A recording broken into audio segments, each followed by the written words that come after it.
Today we're talking about first-time home buyer programs, and how first-time home buyers finally get the keys and stop renting homes. Yeah, that's a great question, Austin.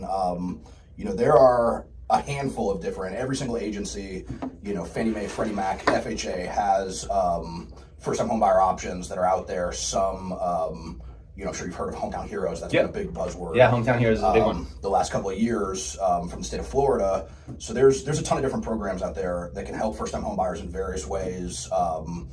Some people qualify for certain ones, other people don't qualify for certain ones, but do qualify for others. And is it like, so sometimes I hear it's like, if you got like a really, really low credit score, like this is an option for you. Yep. Or let's say you have no money down and you need down payment assistance. Yep. Or, there's all this noise about, interest rates, right? And so it's like, I hear that you can get a better interest rate. I hear that you can get down payment assistance. I hear that first-time home buyer programs are great for buyers, but then I also hear, right, because me and you, we talk lending, right, because you're in the world of finances. It's like sometimes that these offers of, hey, no down payment or special credit financing options, they sound good, but it's actually not the best option for the buyer, because sometimes, right, there's hidden fees, there's higher rates, you pay more in the long run, like there's stuff that goes into it. Yep, and that can be true. Definitely, every single program has sort of different nuances to it. FHA, for example, typically is going to have lower interest rates for first-time home buyers. Okay. Conventional, it's going to be less sensitive to credit score and derogatory credit events. Actually, let me tell you a story. I just closed a deal for a guy down in Miami who was a first-time home buyer. Okay. And he had kind of a spotty job history. He made a pretty decent wage.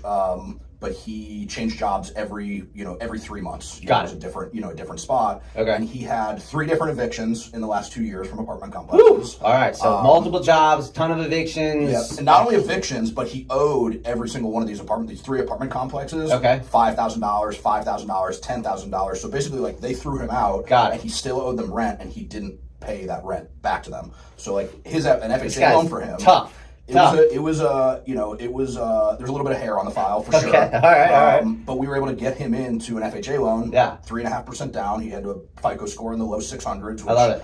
Typically on a conventional loan, that's going to be a no-go. Okay. I like how unfazed you are. This guy's got multiple evictions, the crazy history, owes everybody money, but you're able to figure out a way to get him financing. Did you make this happen? Did you get this guy home? Yeah, we closed him. He bought a nice townhouse down in Deerfield Beach. I love it. First-time home buyers. Let's go, baby. And only 3.5% down. That's right. That's the cool thing is these FHA programs, don't require a ton of money out of pocket to close a deal. A lot of people. Got it. So first-time home buyers, the thing we can agree on is the threshold to get in, right? 3.5% down versus maybe a conventional or an investor portfolio. Sometimes we hear 5%, 10%, 20% down, 25% down. Yeah. So every first-time home buyer program is going to have, at the very least, reduced down payment requirements. Okay. Now, this guy would not have been eligible because he made too much money for down payment assistance, where you would truly come in with 0 or 0.5% or like. Got it. There are programs out there. Florida Hometown Heroes is one of them.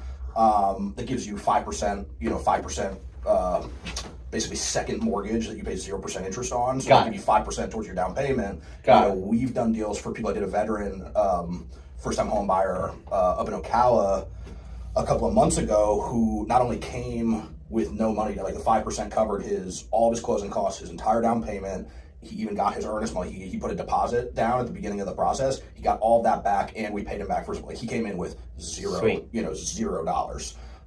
So really, it's just about knowing the way that I kind of look at it is all these programs are like a box, and the customer is a certain shape, and you just kind of need to know which boxes the specific scenario will fit into to best pair them with the program that that fits them accordingly. So if I'm a first-time home buyer, it sounds like you've got options for 3.5% down, you've got 5%, 10%, 20%, you've got down payment assisted, you've got programs for people with low credit, you've got better options for people with high credit. So whether you're a first-time home buyer or somebody that's buying again, your second home, third home investment, like you and your options, it sounds like if you're working with an educated lender who is able to take what you have, put you in the right box, point you in the right direction, it's not one size fits all, right?